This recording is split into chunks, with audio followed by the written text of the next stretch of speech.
नमस्कार, मैं हूं संजय शर्मा। आप देख रहे हैं 4 PM news network.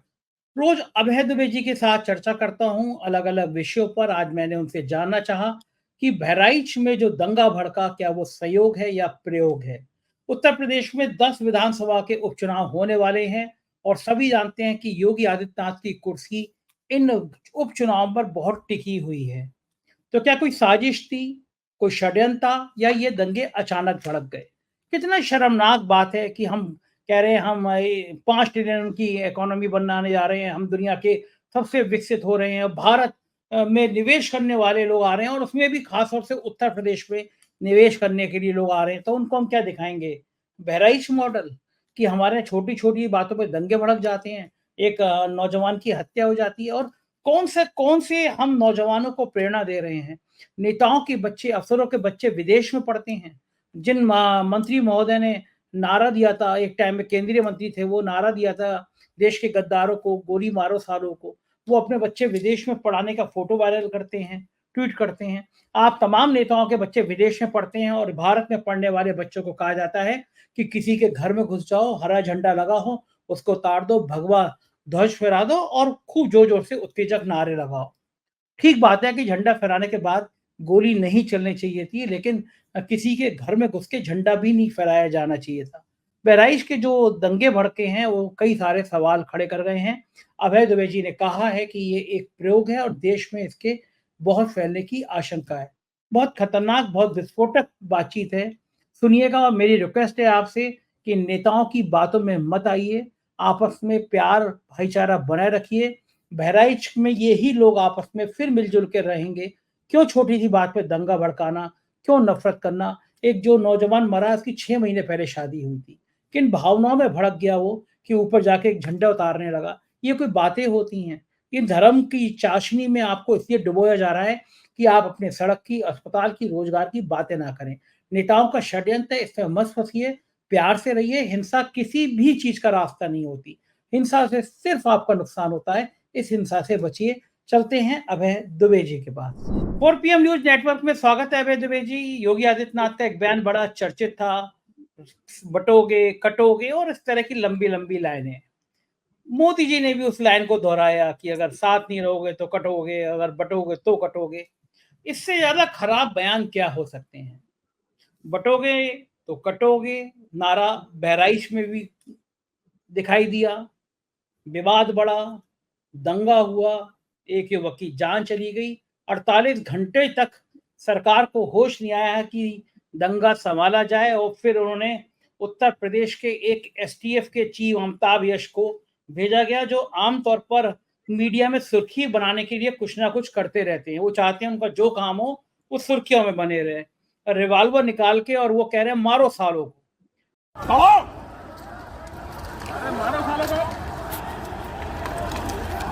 DGP Twitter पे जो वैक्स हो गया है, उस पे लोगों ने ये पूछना शुरू कर दिया कि क्या ये एडीजी की भाषा है?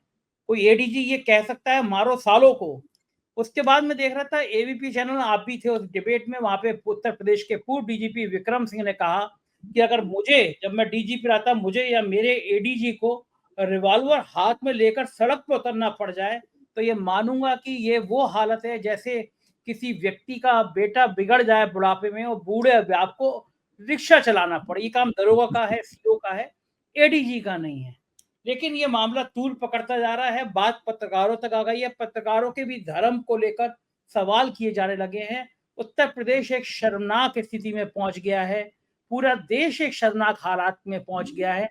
क्या हम यही तस्वीर अब दुनिया को दिखाने वाले हैं?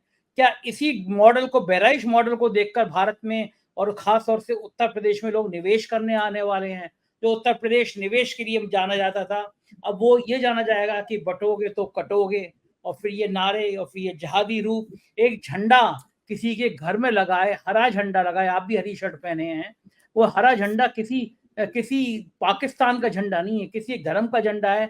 उनके घर में घुस के वो झंडा उतारना, फिर भगवा लहरा देना, उत्तेजना में नारे लगाना। हालांकि दूसरे पक्ष ने भी जो गोली चलाई वो भी किसी दृष्टि से उचित नहीं है। अगर मान लीजिए झंडा फहराया गया तो आपको पुलिस के पास जाना चाहिए। किसी की हत्या करने का किसी को अधिकार नहीं है। लेकिन ये क्या वाकई में एक साजिश थी? उपचुनाव होने वाले हैं 10, और मुख्यमंत्री भी जानते हैं कि अगर उस 10 उपचुनाव में अगर कुछ भी गड़बड़ हो गया तो डिब्बा गोल हो जाएगा। इधर भारतीय जनता पार्टी के विधायक के जिस गाल पे थप्पड़ पड़ा था, वो थप्पड़ की गूंज पूरे देश में चली गई थी और विधायक कुर्मी जाति के थे। पूरे प्रदेश के कुर्मी जाति के लोग इकट्ठे होने लगे थे। ठाकुर बनाम कुर्मी का रूप ले रहा था। तो अब से जब मैं कल शाम को आखिर उन ठाकुर साहब को, जिन्होंने थप्पड़ मारा था, और कुछ लोगों को पार्टी से निकाल दिया गया। तो क्या मानो ये उपचुनाव में जीतने का ये ट्रायल है, और ये ट्रायल कितना खतरनाक है देश के लिए? अभय जी। संजय जी, आपने जो मुद्दा उठाया है वो मुद्दा बहुत गंभीर है। अगर लेकिन और हम लोगों को इसकी जड़ में जाना चाहिए। आपने कहा ये बहराइच मॉडल है, क्या यही मॉडल सारे देश में चलेगा? मैं ऐसे बहराइच मॉडल की बजाय ऐसे मोहन भागवत मॉडल कहना पसंद करूंगा। मेरा कहना यह है कि ये बहराइच में जो हुआ है, ये ठीक मोहन भागवत ने विजयदशमी के दिन, जो राष्ट्रीय स्वयंसेवक संघ का स्थापना दिवस है और 99वां स्थापना दिवस है, 2025 में 100 साल पूरे हो जाएंगे राष्ट्रीय स्वयंसेवक संघ की स्थापना के। 99वें स्थापना दिवस में मोहन भागवत ने आह्वान किया था कि जहां कहीं भी तनाव हो और हिंदुओं पर खतरा आए, उस वक्त पुलिस का इंतजार मत कीजिए, पुलिस को आने में देर हो सकती है, अपनी सुरक्षा स्वयं कीजिए। बांग्लादेश का उदाहरण देते हुए उन्होंने कहा था कि बांग्लादेश में जब हिंदू एकताबद्ध हुए तो उसका हमें लाभ हुआ। बिल्कुल ये बताने की कोशिश की बांग्लादेश के का उदाहरण देकर कि सारे देश में हिंदू खतरे में हैं और उनके ऊपर उसी तरह के अत्याचार हो रहे हैं या होने की संभावना है, होने का अंदेशा है, जैसा कि बांग्लादेश में इस्लामिक कट्टरपंथियों ने किया था। हम लोग जानते हैं कि ऐसा भारत में कहीं भी नहीं हो रहा है, लेकिन इस तरह की कृत्रिम परिस्थितियों का निर्माण किया जा सकता है। बहराइच की घटना इस बात का प्रमाण है कि कृत्रिम परिस्थितियों का निर्माण किस तरीके से किया जा सकता है। विक्रम सिंह जी बहुत कई कई टीवी डिबेट की कई टीवी बहसों में मेरे साथ में भाग ले चुके हैं। आज तो उन्होंने बहुत ही स्पष्ट रूप से सिलसिलेवार बताया कि पुलिस का कर्तव्य क्या है। पुलिस को ऐसे मौके पर जबकि त्योहार में जुलूस निकलने वाले हों, जब संगीत भी बजाएगा। यशोवर्मन आजाद जो दूसरे बड़े पुलिस अफसर थे, उन्होंने कहा था कि 19वीं सदी से इसी पैटर्न के ऊपर दंगे हो रहे हैं और राजनीतिक दल इसका हल खोजने की बजाय इस पैटर्न से राजनीतिक लाभ उठाने की कोशिश करते हैं। भाई सबको पता है कि जब आजकल तो फैशन हो गया है कि एक छोटे ट्रक में डीजे लगा लिया जाता है और उसके आसपास 10-20 लोग नाचते हुए चलते हैं और डीजे बहुत आवाज करता है। जिस जमाने में डीजे नहीं भी लगाया जाता था, उस जमाने में भी जब संगीत बजाते हुए, गाना बजाते हुए जुलूस में लोग निकलते थे, तो मस्जिद के सामने निकलने पर दंगा हो जाया करता था और मस्जिद से कुछ ना कुछ पथराव होता था। ये बात 19वीं सदी से जारी है। इस तरह के सैकड़ों, हजारों, लाखों दंगे इस तरह के हो चुके हैं। इसी पैटर्न का इस्तेमाल करते हुए एक कृत्रिम परिस्थिति का निर्माण किया गया और आप राष्ट्रीय स्वयंसेवक संघ के तथाकथित विचारक और भारतीय जनता पार्टी के प्रवक्ता टीवी पर बैठकर पूरी तरीके से इसका आप अपनी इस तरह की कट्टरपंथी जो घटना हुई है उसका बचाव करते हुए दिखाई पड़ रहे हैं। देखिए, पिछले 10 वर्ष में आपको ध्यान होगा कि किसी एक दो अपवादों को छोड़कर कोई बड़ा दंगा नहीं हुआ। लेकिन इसका मतलब ये नहीं है कि सांप्रदायिकता नहीं हुई। सांप्रदायिकता नहीं हुई। स्थिति यह है कि इसको मैं कहता हूं 10 साल की अवधि को ये लो इंटेंसिटी कॉन्फ्लिक्ट की अवधि थी। ये एक अमेरिकन जो सिक्योरिटी डॉक्ट्रिन है उससे आया हुआ शब्द है, लो इंटेंसिटी कॉन्फ्लिक्ट। कोई बड़ी घटना मत घटित होने दो, लेकिन उसका अंदेशा हमेशा बना रहे। इस प्रकार का एक बंदोबस्त करो कि कभी भी एक बड़ी घटना हो सकती है। तो लव जिहाद के नारे के कारण, घर वापसी के नारे के कारण और इस प्रकार की जो मुसलमान विरोधी नारेबाजी होती है, उसके जरिए लगातार सांप्रदायिकता के कढ़ाव में हल्का हल्का उबाल आता रहा पिछले 10 वर्ष में। चूंकि भारतीय जनता पार्टी के पास सत्ता थी और मजबूत सत्ता थी, स्पष्ट बहुमत की सरकार थी, बहुत से राज्यों में भी सरकारें थी उसके पास, उत्तर प्रदेश में तो थी ही, और लग रहा था कि उत्तर प्रदेश में भाजपा की सरकार कभी भी नहीं जाएगी या केंद्र में नरेंद्र मोदी के पास से बहुमत कभी नहीं जाएगा। तब आत्मविश्वास बहुत ज्यादा हो गया था, तो ये लोग किसी भी बड़ी सांप्रदायिक घटना के खिलाफ हो गए थे, इसलिए उन्होंने लो इंटेंसिटी कॉन्फ्लिक्ट की नीति अपनाई। जैसे ही 4 जून को इनके हाथ से बहुमत गया, वैसे ही बिल्कुल जैसे कि पहले से सोचा समझा रखा हुआ हो, मेरे ख्याल से जिस दिन बहुमत गया है उसी के दूसरे तीसरे दिन इन लोगों ने आपस में मीटिंग करके तय किया होगा कि हमारी रणनीति क्या होगी, ऐसा मुझे अंदाजा है। उसके बाद इन्होंने तय किया होगा कि अब जम के हिंदू मुसलमान करना है। उसके बाद मेरी दो बड़े भारतीय जनता पार्टी के राष्ट्रीय नेताओं से बातचीत हुई, उन्होंने अनौपचारिक बातचीत हुई। उन्होंने, हमने कहा आप क्या करेंगे, उन्होंने कहा साफ तौर पर, उन्होंने कहा हम बहुत जम के हिंदू मुसलमान कर देंगे। जो हमारे हाथ से निकला है इसकी भरपाई होगी, ये और दूनी ताकत से हमारे पास वापस आएगा। और इसकी पूरी तैयारी शुरू हो गई। देखते देखते वो तमाम वीडियो जारी वायरल हो गए जिनके अंदर कुछ मुसलमान जैसे लगने वाले लोग जो है वो खान पान की चीजों में थूक रहे थे, कोई पेशाब कर रहा था, कोई खजूरों को दांतों से काट रहा था। इस प्रकार के बहुत सारे वीडियो सामने आ गए। फिर उन वीडियो की मध्य प्रदेश की कुछ वीडियो की जांच भी हुई। पता चला कि वो सारे के सारे लोग बने हुए लोग हैं, वो बाकायदा मुसलमान होने की एक्टिंग हो रही है और वो एक खास दल से संबंधित लोग हैं। इसके भी प्रमाण मिलने शुरू हो गए। और फिर तुरंत उसके आधार पर योगी आदित्यनाथ ने एक राजज्ञा जारी कर दी कांवड़ यात्रा के दौरान। जैसी राजज्ञा जारी हुई, बीजेपी जो शासित राज्य हैं उन्होंने वो उसको अपनाने लगे।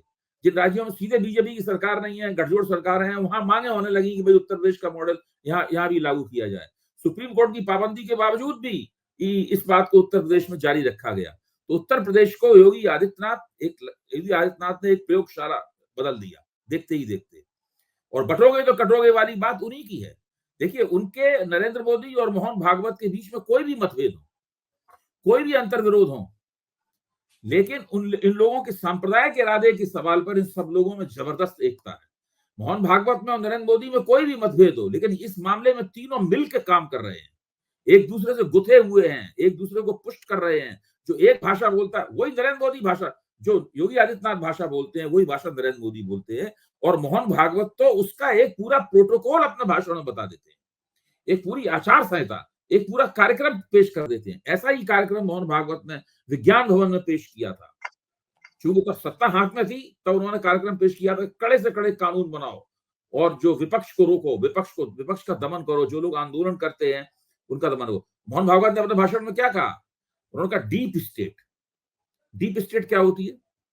डीप स्टेट का मतलब ये होता है कि एक जो चुना हुआ भारतीय राज्य का तंत्र है, उसके अंदर कुछ तत्व जो बहुत ऊंचे मुकामों पर हैं लेकिन छुपे हुए हैं, और वो छुपकर सरकार के खिलाफ एक षड्यंत्र कर रहे हैं, अंदर से उसका भितरघात करके उसको बदलते हैं। इसे डीप स्टेट कहते हैं। स्टेट विद इन स्टेट के भीतर से डीप स्टेट। दूसरा कहा वोकिज्म क्या है? ये एक यूरोपीय विचारधारा, हर चीज का विरोध करो, जिसको लोकप्रिय भाषा में नरेंद्र मोदी आंदोलनजीवी कहते हैं। वो दरअसल वोकिज्म की एक अभिव्यक्ति है कि किसी भी चीज से संतुष्ट मत हो, सरकार की प्रगति को स्वीकार मत करो, देश की उन्नति का विरोध करो, हमेशा कहते रहो इसमें गड़बड़ है, और आंदोलन करते रहो, आंदोलन के लिए आह्वान करते रहो, नाराजगी फैलाते रहो, असंतोष फैलाते रहो। ये वोकिज्म है। अब ये बातें 10 साल तक सत्ता में रहने के बाद की जा रही हैं, और आज भी इनके पास 240 सीटें हैं, यही सत्ता में है, उत्तर प्रदेश में भी सत्ता में है और दिल्ली में भी ये सत्ता में है। तब ये बातें कह रहे हैं।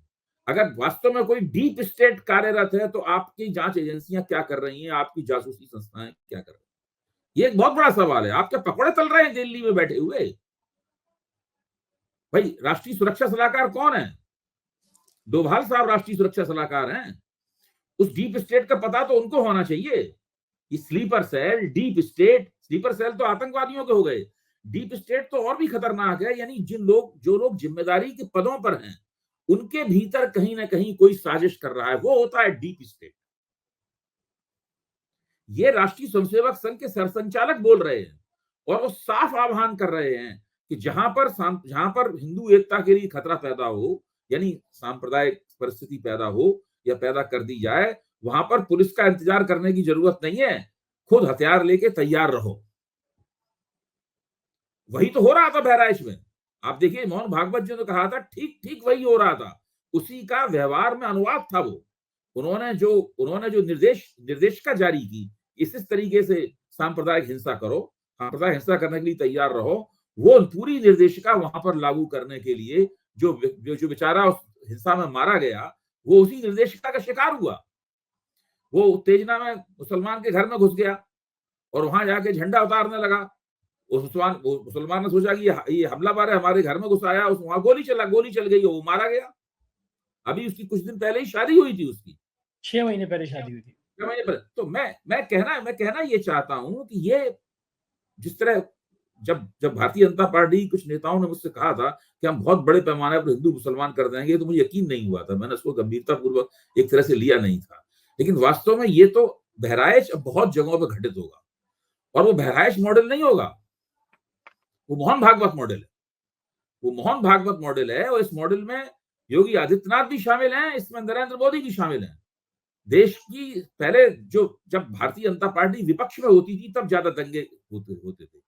सत्ता में आने पर वो दंगों को रोकती थी, सोच के कि भाई हमारी सरकार है, हमारी सरकार में ही दंगे हुए तो हम कांग्रेस की सरकार में कैसे आरोप लगाएंगे कि इनकी हुकूमत में सबसे ज्यादा दंगे हुए। यही तो भाजपा का कहना था।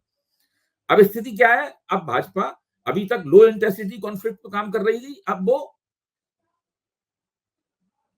जबरदस्त एक एक्सप्लोसिव विस्फोटक किस्म की सांप्रदायिक परिस्थितियां बनाने की तरफ शिफ्ट कर रही है बहुत बड़े पैमाने पर। और ये कुछ ऐसा होने वाला है इस देश में जिसकी अभी तक हम कल्पना नहीं कर सकते। जब सत्ताधारी दल और उसके सत्ता के पैरोकार खुलेआम माइक पर होकर सांप्रदायिक तैयारी करने की, ये वैसी ही कार्रवाई है जिन्ना ने कहा था डायरेक्ट एक्शन वाली। जिन्ना ने सीधी कार्रवाई का आह्वान किया था ना आजादी से पहले पाकिस्तान बनाने के लिए, ये मोहन भागवत द्वारा सीधी कार्रवाई का आह्वान। ये बिल्कुल सही बात है। और मुझे तो बड़ा तरस आता है कि मैं देखता हूँ कि नेताओं के बच्चे जो नारा लगाते हैं नेता कि देश के गद्दारों को गोली मारो सालों को, उनके बच्चे विदेश में पढ़ते हैं। एक झारखंड के बड़े मुखर सांसद हैं, उनके बच्चे विदेश में पढ़ेंगे। उग्र हिंदुत्व की बात जगाने वाले बेचारे गरीब घर के होंगे, मध्यम वर्गीय परिवार के होंगे। नेता अफसर अपने बच्चों को विदेश में पढ़ाएंगे, वही सेटल कर देंगे। अब ये जो बहराइच में जुलूस में जो गाते बातें चल रहे थे, जो झंडा उतार रहे थे, कोई बहुत बड़े पैसे वाले के थोड़ी ना बच्चे थे, किसी नेता के बच्चे नहीं, थोड़ी ना। एक पौध तैयार अवेजी कर दी गई है गरीब के बच्चों की। कावड़ यात्रा में बरेली में दंगा भड़काने की साजिश थी, एसपी ने रोका, एसपी का रातों रात तबादला कर दिया गया। गए आपको याद होगा कासगंज में तिरंगा यात्रा निकल गई थी, दंगा हुआ, ऐसी हत्या हो गई। लेकिन नेशनल क्राइम रिकॉर्ड ब्यूरो में एनसीआरबी में दंगा नहीं दिखाया जाता है। वहां पे हुआ कि मामूली कहासुनी हो गई, झड़प हो गई, क्योंकि एनसीआरबी के रिकॉर्ड में सांप्रदायिक दंगा नहीं होना चाहिए। वो भाषण देना ना मंच में कि हमारे राज्य में अभी तक कोई सांप्रदायिक दंगा नहीं हुआ। क्या बहराइच की घटना एनसीआरबी के रिकॉर्ड में दो गुटों के बीच झड़प होगी या बाकायदा दंगे के रूप में दर्ज होगी? नहीं, दो गुटों के बीच में झड़प के तौर पे आएगी, वो दंगे के तौर पर दर्ज होगी नहीं।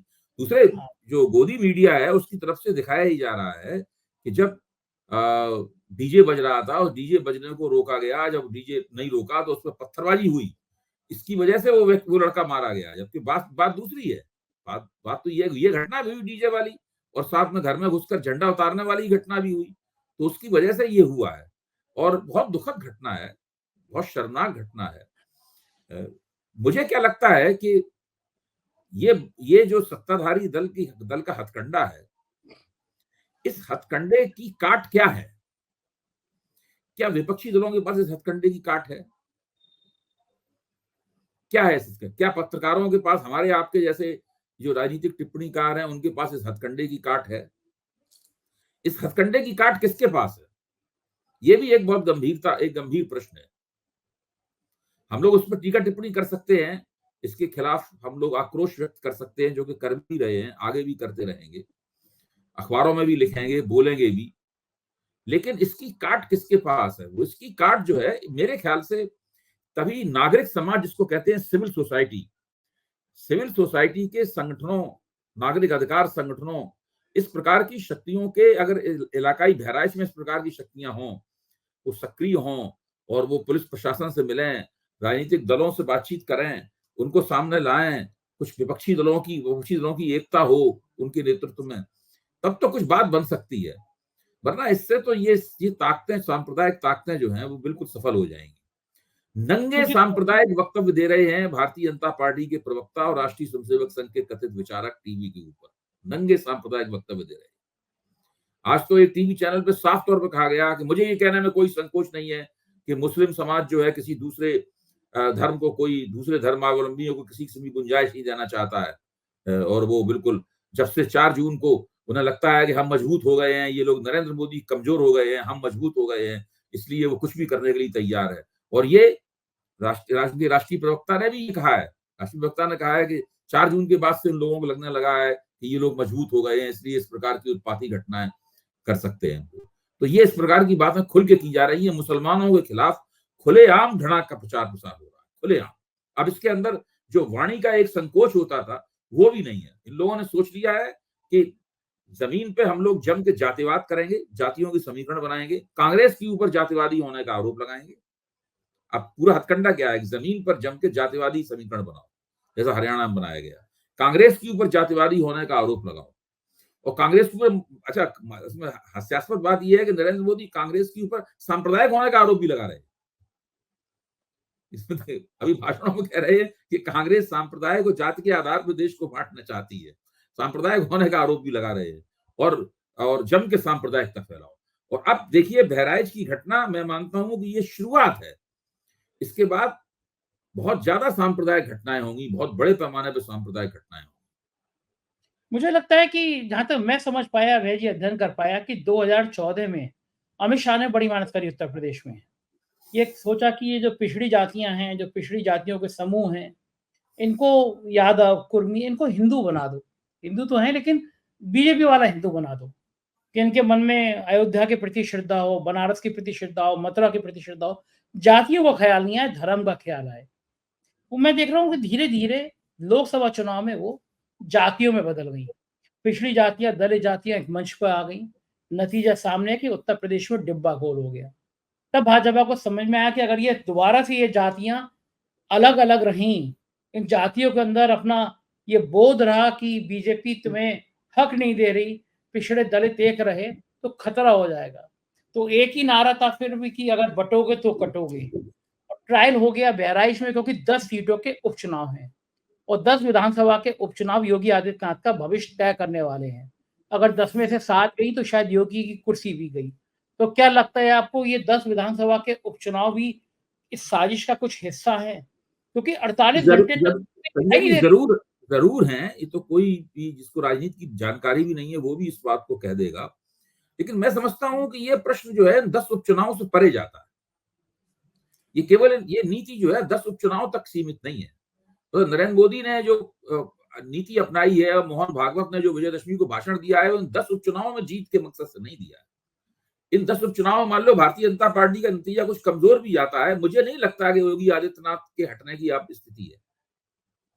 मुझे नहीं लगता कि नरेंद्र मोदी अब योगी आदित्यनाथ को हटा पाएंगे। योगी आदित्यनाथ फिर से, मेरा मानना है कि उत्तर प्रदेश की राजनीति में जम गए हैं। मुझे नहीं लगता कि अगले विधानसभा चुनाव तक उनको उससे पहले हटाया जा सकता है, ऐसी स्थिति नहीं रह गई है। और जैसे जैसे राष्ट्रीय स्वयंसेवक संघ भारतीय जनता पार्टी के ऊपर सांगठनिक अधिकार भी अपना स्थापित करेगा, वैसे वैसे योगी आदित्यनाथ के पैर और मजबूत, हाथ और मजबूत होते जाएंगे। तो अब नरेंद्र मोदी इनको नहीं हटा पाएंगे, ये बिल्कुल तय बात है। हरियाणा के चुनाव में जो जीत हुई है, पहले तो हालत ये थी कि सब लोग समीक्षा कर रहे थे कि नरेंद्र मोदी चूंकि हार का ठीकरा उनके ऊपर न फोड़ दिया जाए, इसलिए हरियाणा के चुनाव में मीटिंग नहीं कर रहे हैं। जब जीत गए तो भौचक्के रह गए बीजेपी वाले, उनकी समझ में नहीं आया अरे कैसे जीत गए। उसके बाद तुरंत जैसे नींद से जागे हों और फिर नरेंद्र मोदी को फौरन श्रेय देने लगे कि मोदी जी की कुशल नेतृत्व में हम जीते। तो ये स्थिति है। क्यों, किसने श्रेय दिया? सैनी ने श्रेय दिया और खट्टर ने श्रेय दिया। सैनी को तो मुख्यमंत्री बनना है और खट्टर को केंद्र में मंत्री बना रहना है, तो ये लोग तो श्रेय देंगे ही। लेकिन दरअसल सब लोग जानते हैं कि नरेंद्र मोदी के कुशल या अकुशल जो भी नेतृत्व हो, वो नेतृत्व था ही नहीं नरेंद्र मोदी का। हालत ये होती थी कि एक बहुत बड़ा होर्डिंग लगा हुआ है, उस होर्डिंग पे 15-20 तस्वीरें हैं, उन्हीं में एक नरेंद्र मोदी की तस्वीर होती थी। वो जमाना चला गया, नरेंद्र मोदी की एक तस्वीर होती थी और बाकी कोने में नीचे तस्वीरें होती थी।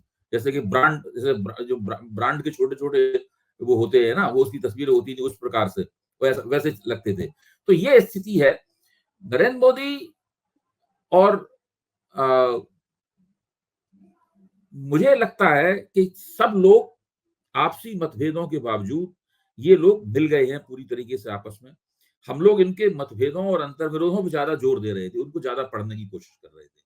वही कह रहे थे कि ये अब इनको हटा देंगे, ये इनको ये कर देंगे। सब कुछ नहीं होने वाला है। नरेंद्र मोदी प्रधानमंत्री रहेंगे, योगी आदित्यनाथ मुख्यमंत्री रहेंगे। दोनों के बीच में मतभेद भी रहेंगे, कुछ थोड़ी बहुत जद्दोजहद भी, खींचतान भी होती रहेगी। और मोहन भागवत भारतीय जनता पार्टी का नेतृत्व अपने हाथ में ले लेंगे, उनका आदमी बन जाएगा और इनकी सत्ता इसी तरीके से चलेगी और सारे देश में पूरी तरह से ये सांप्रदायिक आग, सांप्रदायिक दावानल, सांप्रदायिक लावा, सांप्रदायिक ज्वालामुखी का विस्फोट सारे देश में करते रहेंगे। ये होने वाला है। ठीक बात है। एक चलते-चलते एक आखिरी बड़ा महत्वपूर्ण सवाल कि हुँ, भारत और कनाडा के रिश्ते बहुत खराब स्थिति तक पहुँच गए। हुँ, निज्जर कांड के बाद जब ऑस्ट्रेलिया के लोगों ने ये मन बनाया कि भारतीय अफसरों से ही पूछताछ होगी, तो उसके बाद तनाव और बढ़ गया और हम भारत ने अपना राजनयिक वापस बुला लिया है वहाँ से। हुँ, हुँ। संजय जी वापस बुला लिए गए हैं। इतने खराब रिश्ते शायद कनाडा के भारत के कभी नहीं रहे। कनाडा कोई पाकिस्तान नहीं है कि आप जिसको चाहे गरिया लीजिए, जिस समय गरिया लीजिए, वो अमेरिका का बहुत बेहतर दोस्त है। वो 5 उन मजबूत देशों की कड़ी है। क्या लगता है आपको इस तरह रिश्ते तो खराब हो एक रहे हैं ज़माने में तो कनाडा और भारत के संबंध बहुत ही अच्छे हुआ करते थे। इतने अच्छे हुआ करते थे कि यहाँ पे क भारत के मीडिया में ट्रुडो की बड़ी तारीफ़ें हुआ करती थी। उनको हैंडसम कहा जाता था कितना कम उम्र का है, थोड़ी बहुत हिंदी भी बोल लेता है, डांस भी करता है। ये सब बातें उस ट्रुडो के बारे में कही जाती थी। लेकिन अब पूरा मीडिया मिलके ट्रुडो को एक बहुत बड़ा खलनायक के रूप में, बहुत बड़े खलनायक के रूप में चित्रित कर रहा है। अब ये स्थिति है और भारत और कनाडा के संबंध पूरी तरीके से खत्म हो चुके हैं। भारत ने ऐलान कर दिया है कि वहाँ संजय वर्मा जो वहाँ के उच्चायुक्त हैं, हाई कमिश्नर को वो वापस बुला लेगा। यहाँ पर जो कनाडा के शीर्षस्थ अधिकारी हैं दूतावास में, उनको बुलाकर कह दिया गया है और उसके लिए तर्क भारत ने ये दिया है कि हमारे हाई कमीशन के जो अधिकारी हैं उनकी सुरक्षा खतरे में है। तो इस तर्क के आधार पे वो वापस बुला रहे हैं। इसका मतलब ये है कि काफ़ी गहराई में रसातल में ये सारे संबंध जा चुके हैं। मैं ये नहीं कहता कि इसके अंदर ट्रुडो की ज़िम्मेदारी नहीं है। मैं इस बात को नहीं मानूँगा कि ट्रुडो की कोई ज़िम्मेदारी नहीं है। ट्रुडो ने वहाँ के जो सिख हैं और जिनमें उन सिखों में एक खालिस्तानी रुझान है और एक खालिस्तानी गुट उनके बीच में सक्रिय है। उनका समर्थन पाने के लिए इस तरह का रुख भी अपनाया है जिससे भारत की आलोचना करने से ट्रुडो को वहाँ पर राजनीतिक लाभ प्राप्त हो। ये जो भारत का कहना है, ये पूरी तरीके से गलत नहीं है। लेकिन भारत की जो प्रतिक्रिया है, वो प्रतिक्रिया कैसी है? वो संयमित प्रतिक्रिया नहीं है। दूसरे जो निज्जर वाला कांड हुआ है, उस कांड में वो कांड ऐसा है जिसमें कुछ न कुछ इस प्रकार के फलितार्थ निकलने बहुत ही स्वाभाविक थे, जो हो रहे हैं। मुझे लगता है कि ये भारत और कनाडा के संबंध इसी तरह खराब बने रहेंगे, जब तक अमेरिका में राष्ट्रपति का चुनाव नहीं हो जाता। होने वाला ही अमेरिका है। में राष्ट्रपति का चुनाव हो जाएगा, या तो ट्रम्प चुनेंगे या कमला हैरिस चुनी जाएंगी। उसके बाद जो नया राष्ट्रपति बनेगा, उसकी मध्यस्थता में, उसके दबाव में भारत और कनाडा के संबंधों में फिर से सुधार आ सकता है। बिल्कुल ठीक कह रहे हैं आप। मुझे भी लग रहा है कि यही हालात मुझे लगता है कि इसका बिना वहाँ हुए ये संबंध ठीक नहीं होंगे। बिल्कुल ठीक बात है। हमें भी ये लगता है, हम नज़र बनी रहेगी। बहुत-बहुत शुक्रिया अभय जी, आपने समय दिया। Thank you. तो ये थे अभय द्विवेदी जी और मुझे लगता है कि आपको बातचीत पसंद आई होगी। शांत रहिए, प्यार से रहिए, गांधी के सपनों का भारत बनाइए। शुक्रिया, थैंक यू।